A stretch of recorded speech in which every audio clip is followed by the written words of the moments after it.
Halo teman-teman India. Maaf, bukan teman-teman, saudara-saudara lebih asik kali ya. Kita kan keluarga besar. Jadi di India itu kan banyak banget cerita-cerita seru yang kita alamin. Jangankan kita yang stay di sana setahun, 2 tahun, atau bahkan 5 tahun. Yang cuma transit 3 jam aja, pasti punya deh cerita seru tentang India. Sayang banget kalau cerita-cerita langka yang kayak gitu cuma kita doang yang tahu, atau cuma beberapa orang teman kita. Cerita kayak gitu harusnya sampai ke cucu kita juga harus tahu. Caranya gimana? Ditulis. Gimana, Mas? Terus cerita yang kayak gimana itu, Mas, yang perlu kita tulis?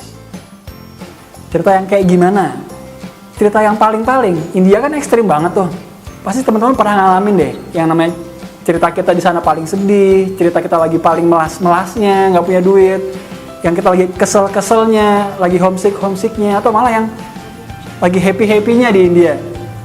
Kita ceritain, nanti supaya bisa didengerin sama anak cucu kita.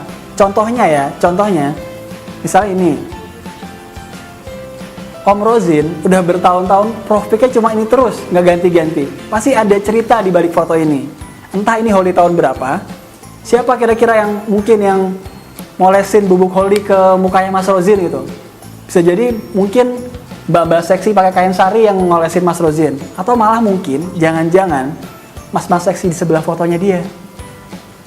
Yang lain, ini Mbak Nidia imut sekali, fotonya lagi makan salju di Manali.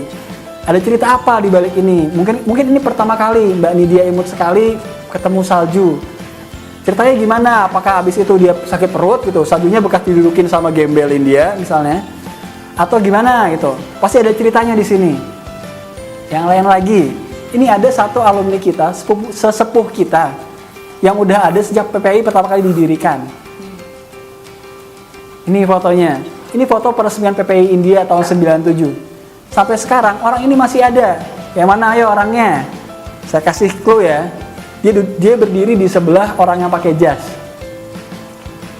Nih orangnya. Sekarang dia udah jadi orang besar. Foto sama orang gede, perutnya besar, dompetnya juga besar. Gimana? Asik ya? Oh, paham. Asik gak bro? Tapi terus nanti kalau udah kekumpul, itu ceritanya mau diapain? Jangan-jangan mau dijual.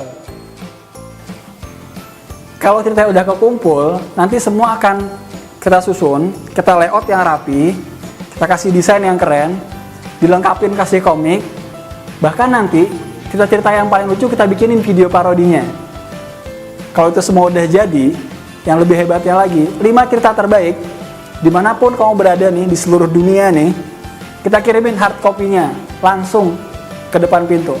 Dan buku ini nggak dijual, semua kita bagiin.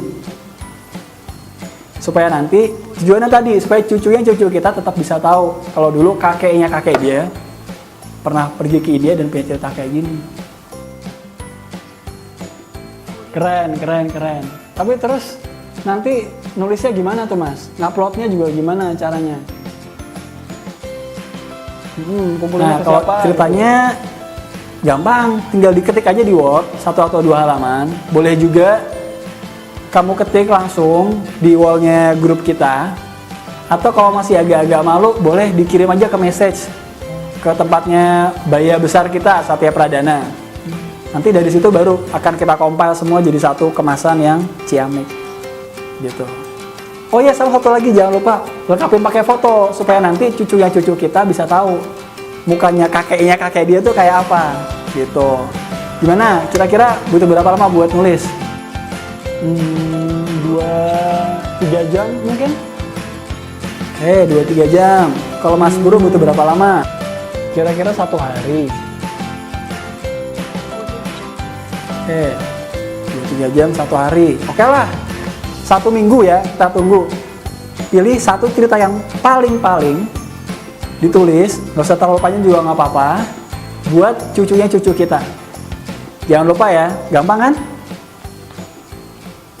1 minggu lagi, saya tunggu. Oh iya, sama satu lagi, lupa. Kita kan mau reuni, sampai ketemu juga ntar di reuniannya ya. Dadah semuanya, kalmelinggi.